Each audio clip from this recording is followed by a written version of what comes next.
বিরতির পর আবারও স্বাগত সংবাদে।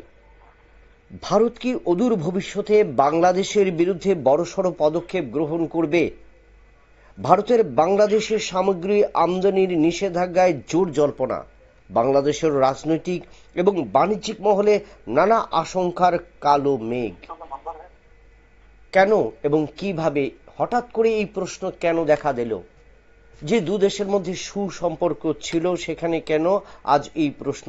সে বিষয়ে জানবো। আমাদের মধ্যে রয়েছেন প্রাক্তন সেনাকর্তা মোহন রাও। মোহনবাবু, জানতে চাইব হঠাৎ করে এই সিদ্ধান্ত বা বিভিন্ন মহলে যে উঠে এসছে সেই বিষয়ে কি বলবেন আপনি?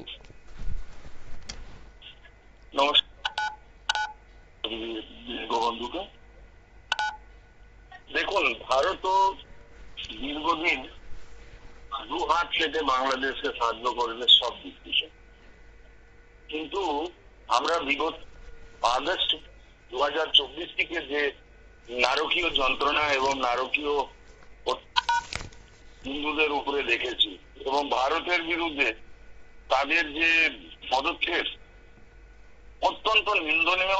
এবং তারা যে দেশটা যার জন্য আজকে তারা বাংলাদেশ হিসাবে আছে, আজকে তারা ওই দেশটাকে এবং যে দেশটাকে দাঁড় করিয়েছে, যে নিজের পরিবারটাকে বলিদান দিয়েছে, আজকে সেই পরিবারকে একদম কুণ্ঠাসা করে দেওয়া হয়েছে। এবং তার সাথে সাথে দেখুন যে সমস্ত বাংলাদেশ থেকে শেখ মুজিবুর রহমানকে মুছে দেওয়া হয়েছে এবং তার পরিবারকেও তাই।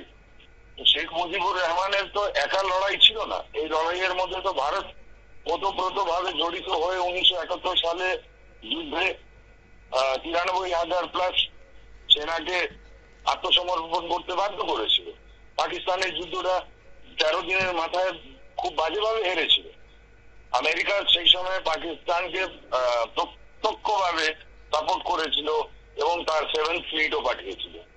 সেই পৃষ্ঠভূমিতে যদি আজকে আপনি দেখবেন যে ভারত কেন এই পদক্ষেপ নিতে বাধ্য হয়েছে, আজকে যেখানে যে দেশটিকে যাওয়ার জিনিসপত্র খেয়ে তারা আজকে বেঁচে আছে, সেই দেশকে তারা কিভাবে কুণ্ঠাসা করছে, তার ন্যাশনাল ফ্ল্যাগকে কিভাবে অপমান করছে, তার ন্যাশনালকে কিভাবে অপরিচিত ভাষায় গালাগালি দেওয়া হচ্ছে এবং সেখানে ইনসাল্টিং মানে একটা অ্যাটিটিউড টুয়ার্ডস ইন্ডিয়া, একটা হেটার্ড টুয়ার্ডস ইন্ডিয়া। তো যখন প্রতিবেশী দেশ সেই সিদ্ধান্তটা নিয়ে নিয়েছে যে তারা ভারতের বিরুদ্ধেই চলবে, তারা ভারতের বিরুদ্ধাচারই করে চালিয়ে যাবে, তাহলে সেই দেশের সাথে আমরা কোনো মৈত্রী সম্পর্ক বা কোনো ইকোনমিক সম্পর্ক রাখতে যাব কেন? আমরা যেই ভাষায় পাকিস্তানকে বুঝিয়েছি, আমরা সেই ভাষায় বাংলাদেশকে বুঝিয়ে দিতে চাই যে আমরা পরস্পর, যেমন সিন্ধু জল সমঝোতা রদ্দ করার সময় বলা হলো যে জল আর রক্ত একসাথে বইতে পারবে না, সিমিলারলি বাংলাদেশের ক্ষেত্রে তাই, যে বাণিজ্য ব্যবসা আর বন্ধুত্ব তবেই টিকবে যবে সেই জায়গাটা আপনি টিকিয়ে রাখতে চান। কিন্তু আপনারা চান না সেই জায়গাটাকে টিকিয়ে রাখার জন্য। আপনারা তো চাইছেন যে ভারতকে শত্রু দেশ হিসাবে দেখা এবং ভারতকে শত্রু হিসাবে ট্রিট করা। তো যখন শত্রুতা হয়ে গেছে, তাহলে আমরা মনে করি পূর্ণভাবে শত্রু দেশ হিসাবে আমরা এখন বাংলাদেশকে দেখবো। আমরা কোনো মৈত্রী সম্পর্ক, মৈত্রী প্রেম প্রীতি সম্পর্ক কোনো কিছু রাখবো না। এটাই হচ্ছে ভারতের নেতৃত্বের ডিসিশন, আর এই ডিসিশনটাকে আমরা স্যালুট জানাই। আগামী দিনে এর ফলে কতটুকু প্রভাব পড়বে উভয় দেশের মধ্যে, কি মনে হয়? যে দেশের মধ্যে সুসম্পর্কটা তৈরি হয়েছিল, যে ভারত বাংলাদেশের যে অতীতের যে যুদ্ধ, তারপর একটা সুসম্পর্ক তৈরি হয়েছিল এবং বিভিন্ন ক্ষেত্রে আমরা পরিবহন ক্ষেত্র থেকে শুরু করে বিভিন্ন ক্ষেত্রে সুসম্পর্ক তৈরি হয়েছিল। কিন্তু গত 5ই আগস্ট 2024 থেকে যখন বাংলাদেশের সরকার পরিবর্তন হয় এবং কোটা আন্দোলনকে ঘিরে এই বাংলাদেশ ছিন্ন বিচ্ছিন্ন হলো, সেই জায়গায় ভারতের সাথে এই সম্পর্কটা আগামী দিনে কি আরো নিভূত হবে, কি মনে হয়? আমরা তো মেনেই নিয়েছি যে বাংলাদেশ আরেকটা শত্রু দেশ আমাদের ইস্টার্ন বর্ডারে তৈরি হয়ে গেছে। আমরা তো সেইভাবেই এগিয়ে আছি।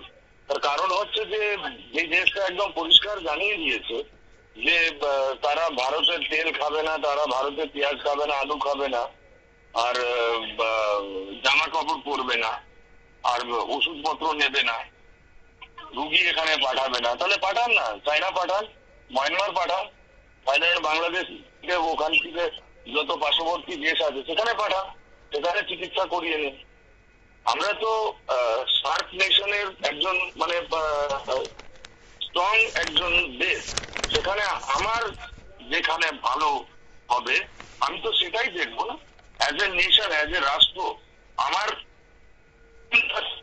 আমরা দেখি, তাহলে পলিসিটা এটাই বলে যে আমরা তোমার সাথে তবেই ব্যবসা করব, তোমার দেশের সাথে তবেই আমরা টেবিলে বসবো যবে তুমি আমার সাথে সুসম্পর্ক রাখতে মন ভরে প্রাণ ভরে তুমি সেই জায়গায় দাঁড়াচ্ছ, তবে নাকি আমি তোমার সাথে ব্যবসা করব, তোমার সাথে আমি সুসম্পর্ক রাখবো, তোমার জন্য আমি চিন্তা করব। আগামী দিন শুধু এটাই নয়, এটা বাণিজ্য বন্ধ হয়েছে আমরা মনে করছি, আগামী দিন ফারাক্কা ড্যামও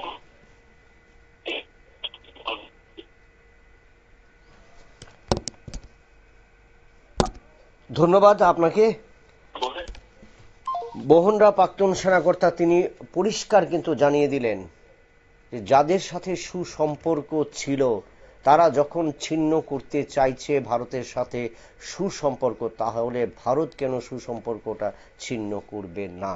একজন প্রাক্তন সেনাকর্তা হিসেবে মোহন রাও কিন্তু সেই ভাষায় স্পষ্টভাবেই কিন্তু জানিয়ে দিলেন, বুঝিয়ে দিলেন যে পাকিস্তানের সাথে যেভাবে ভারতের সম্পর্ক ছিন্ন হয়েছে সেক্ষেত্রে অনুযায়ী বা অনুরূপভাবে কিন্তু বাংলাদেশের সাথেও সুসম্পর্ক ছিন্ন হবার একটা রাস্তা তৈরি হয়ে গেছে, সেটা কিন্তু পরিষ্কার। নিয়ে নিচ্ছি আবারও একটা বিজ্ঞাপন বিরতির, সঙ্গে থাকুন।